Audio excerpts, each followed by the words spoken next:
aking pintuan, muling naghahanap ng makakausap. At eto naman ako, nakikinig sa mga kwento mo, paulit-ulit lang, nagtitiis kahit nasasaktan.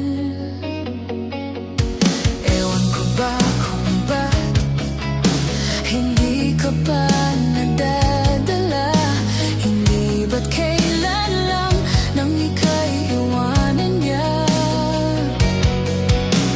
At ewan ko nga sa'yo, para bang baliwala ang puso ko, ano nga ba meron siya? Nasa